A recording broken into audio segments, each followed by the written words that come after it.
So, part two of how we first landed in Ghana, West Africa. My family, my husband, Power. Yes, Power is here. How y'all doing? And I'm Future, by the way. I don't know if I've ever said my name. I've been so excited about living in Ghana. She just been living. I've been living my best life. So, I want to bring my husband on board this second part of the video to give y'all his side of the take. We are a couple. We've been together since 2000, July. We're 20 coming years. up on our 20th year. Yes. And we've been married, coming up on our 18 years. And black love is beautiful and strong. It is very strong. We love it. We've never cheated on each other. We are a prime example of what our ancestors showed us, that we can live in harmony and peace and loving for each other and supportive and protective of one another. So we're going to jump right into the second part of the video. Jaleel, shut up and get out of here. We're on the video, baby. Granddad. So let's just talk about how it felt when we first landed in Ghana back in 2007. When we first landed, it was New Year's Eve, and back then you could get off the airplane and walk down the steps and touch straight down on the soil. So right on the tarmac, what they call, like, as soon as the plane lands, you know, usually they had a tunnel, the shuttle to take you out. You know, you walk through the tunnel, you come out in the breezeway of the airport.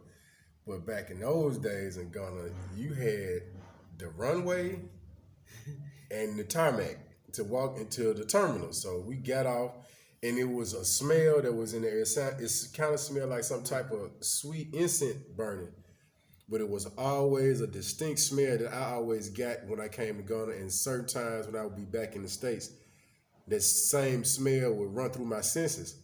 And it was just like, as soon as you had that experience happen, somebody from Ghana called. But anyway, I digress from the story. But as soon as we got off the plane, we came into the airport. Back then, it wasn't all the extra airport security wasn't going on like it is now. And you could walk, the people were outside of the airport, and they would just walk right up on you. It was like, Kwaba, welcoming you here. They didn't know you from nobody else. It was just like on some straight African love. Yeah. And, you know, we wasn't used to that, but it was like, it didn't feel foreign. It felt at home at the same time. It was like natural. So. Do you remember when we first got out there, we kissed the ground? Yeah, we had to. It was amazing because we landed right as the sun was going down.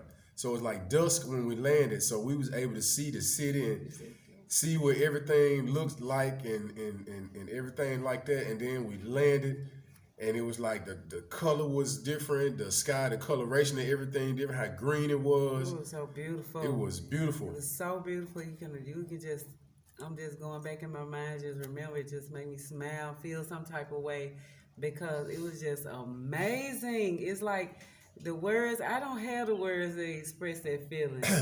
It's just not possible. So it just made me smile and just feel so good on the inside to know that it is a paradise for real on earth.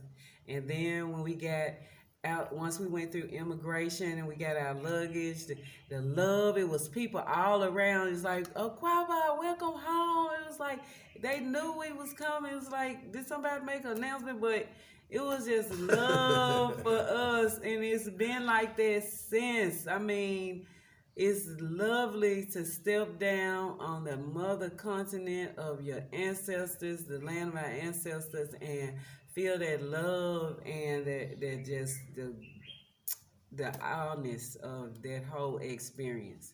And then, so you remember what happened after we left the airport? Well, first of all, I couldn't remember the first song that we heard when we first got in the car, the Tupac song that we heard.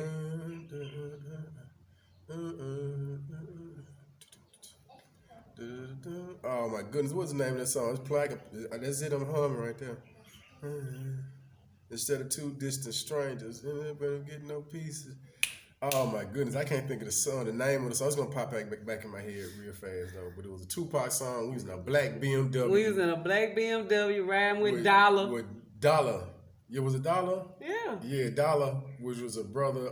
Their parents had owned a newspaper. Yeah, on the I mean, I'm factory, talking about the a whole real factory. printing press where Yes. they had the paper, the raw paper that they had from the commodity on the wood and sheets. They walked us through the factory, up the stairs until like their office building where the brothers had their own office building. So you know, like we from the States, man. You know, you don't see a lot of brothers that look like these dudes. That look like us. They look like they was from South Memphis. Yeah, I'm anywhere, like, Black man, Haven. it was crazy. So yeah, we that was like our first experience, and then that was December 31st, 2006. So when we woke up the next morning, it was January 1, 2007. And the first conversation that we had that morning was about colorism that was stuck in our minds with the elders that stayed behind Kari, the brother that was teaching at the university that we stayed with when we first initially came here. That was one things I wanted to ask you. Always here in the States, they talking about, well, if you light skinned, you got European in your body. And this lady and her husband was a professor at one of the universities. And he was in university. Yeah, he's a retired professor at one of the universities. And he had been all over Africa teaching and in the UK, different places. But anyway, he showed us pictures of his children that ranged in color from like super light skin to make me look dark to like jet midnight black, all from the same mama. And they was like, no, that is a lie. Africa comes in all shades and colors. And ever since then, I mean, it's just been like in one ear and out the other. Now, as time has passed, we got different genetic markers and stuff like that is going on that we understand that it's really not true. It's really one of the myths, but that's one of the first gifts that Ghana gave us. Not to mention, it was party time. Ew, it was a party going on everywhere you went, all over Ghana. New Year's is highly celebrated. I mean, it be off the chain, especially back then. Ooh. Now, one thing, I don't know if she told y'all, but during the holiday time, whenever it's a celebration, it's mandatory that some businesses are closed. Yeah, the government they close down. Some everything, shop, I mean, everything is at a standstill, and you see why? Because everybody's out in the street partying. The only people that's open, like the people that's providing entertainment, and the people that might be selling gear, gas station stuff like. But other than that, it's a wrap. It's on and popping. They are, and you talking about partying? Oh my goodness! What is party like? It's 1999. We thought 2000 party over. Oops, out of time. That's how Ghana party. Man, look. Man, that was awesome. And actually, it was like a feeling of being in the future too, because we were in 2007, while people in the United States were still firmly in 2006. The last hours, maybe a day of 2006, and it was like. So ever since that point, I've always felt like I'm in the future. I'm ahead of everything that's going on around me when I'm in the States. And it's good to keep that mindset like that because it kind of keeps you balanced and let you accept the good, and let you accept the bad, because you know you in the future. You kind of like trend setting. You're being like a bushwhacker to clear out for them coming behind you. So I love it. So that's our story, and we sticking with it and sticking to it. And it's been an amazing experience since. And then I tell people all the time, it's like once we got here, we wish we had been here 20 years, 40 years ago before. Oh, yeah. It felt like we should have been here. Yeah. And I'm sure whenever you come, when it's your time to come, you're going to feel the same way. You're going to wish. We cried tears. Oh, let me tell you how we cried them first at least 3 days when we first got here. I cannot leave that out because it was so. Look, both of us, we was messed up. Like that, man. We was crying. We was crying out, butts off. It was crazy because it was like as we went through Ghana and experienced the people, it's like the monkeys jumped off our backs. The stereotypes was just that we felt that they had been ingrained in our brains about our people. It was disseminating. It was just disintegrating. It was turning to ashes, all the lies that we had been fed and the things that they had tried to instill us to hate about Africa was all lies. And it was like everything was, it was just feeling free. It was coming off of us. It was like, oh my God, it was like we have been totally brainwashed as a people about the continent, because they do not want us to make the connection to come back home in our rightful place, because the world would change instantly. Overnight. I mean, the first trip we first got here, I had people telling me in my family, my aunt told me, now I know you love Africa and everything, but don't go off in the bushes with no strange people, because they've been having strange people in Africa turning up missing, disappearing. I said, do you know how that sounds? That's just like telling me that a kid we in Memphis and somebody went missing in California, like that could happen to me because I'm in Memphis. No, it makes no sense. So when we got here, it was like, I felt safer here than I have ever in anywhere I've been in the United States. That's the honest truth. I'll tell you one quick story before we go. First time we get, I think it was like one of the second times that we got it. It's kind of slightly fast forward a little bit, but this is a perfect example of humanity that exists in Africa back then in 2000. So this was probably like 2008. I think that was the first time. Was it the first time? Yeah, it was the first time. Yeah, we bought our brother a pair of Jordans from the States because he was here. He was, he had came here, he dissolved all of his assets in the U.S. And he came here after a trip from was it grad school? I think he went to. He just graduated from university. Just graduated. But anyway, we bought him a laptop computer, a leather bag for the laptop, and a pair of black Jordans. All right.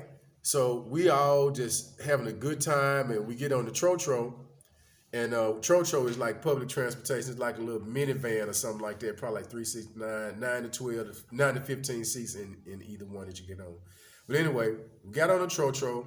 We went an hour off. We traveling, going some destination. I can't remember where we was going. Figure out that we left. Yeah, we going way on the other side of town. Figure out that we left the shoes and the computer in the bag on the side of the street at the Trotro stand. This is public street. There's people walking and coming and going all night long, every day, all day. So we like, oh man, we got to at least try to go back and get it. So we get off that Trotro, cross the street, jump on another Trotro going back the other direction for another hour. So this 2 hours gone with a brand new computer sitting out there and some brand new out-the-box Jordans right under the computer. How about we get all the way back, the Jordans are there, and the computer and the bag is still there. Nothing's been touched. Could that happen in the territory? No. Never. Your stuff gone, man.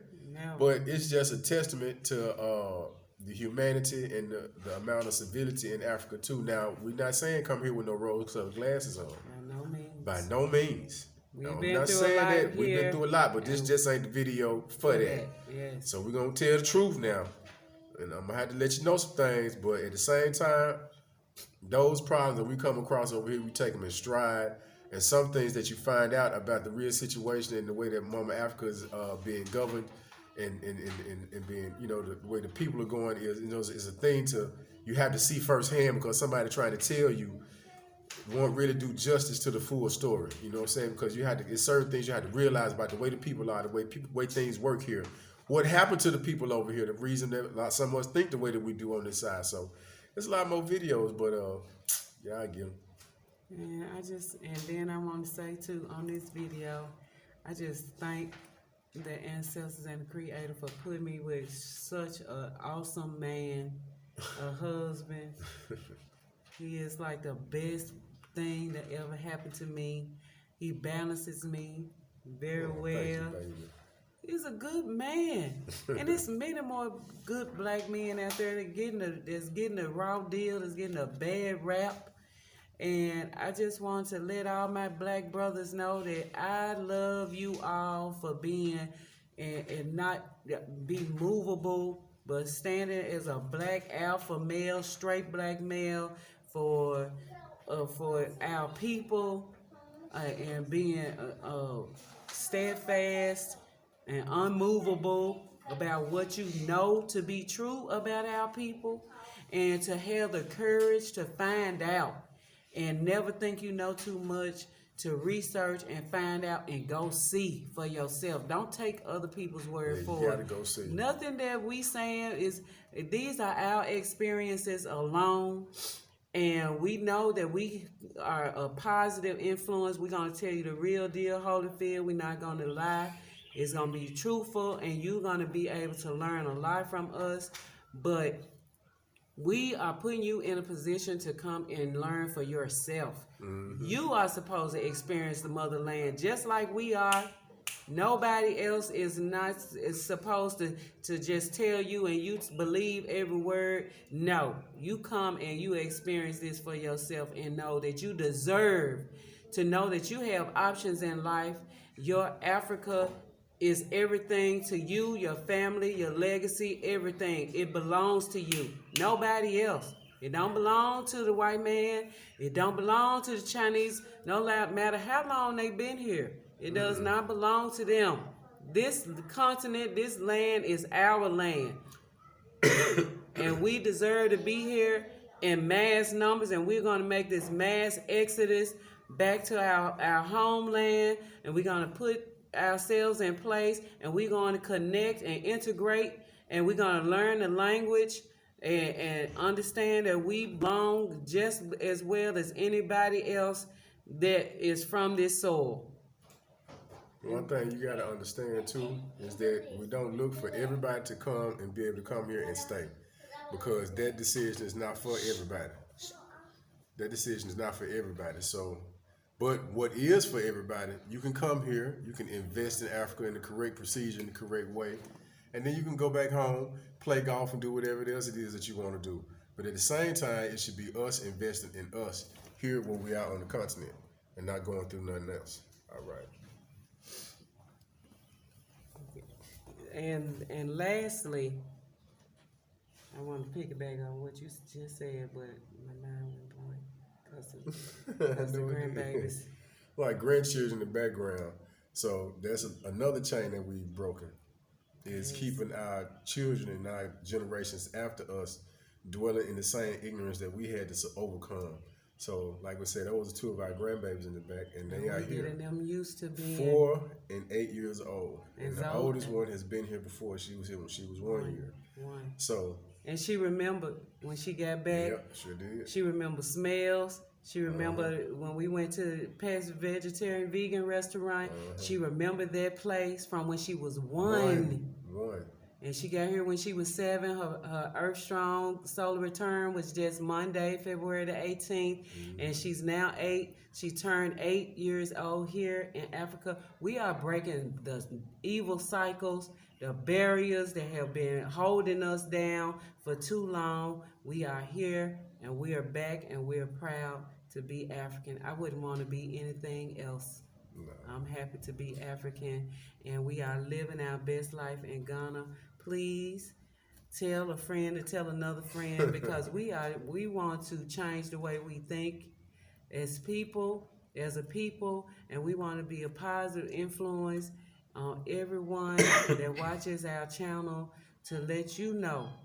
All you got to do is say, I'm ready to come home. I'm ready to go home to where my people from.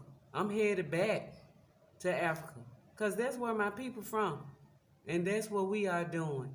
So we love y'all. Thank you for watching, and we'll see you soon. Peace.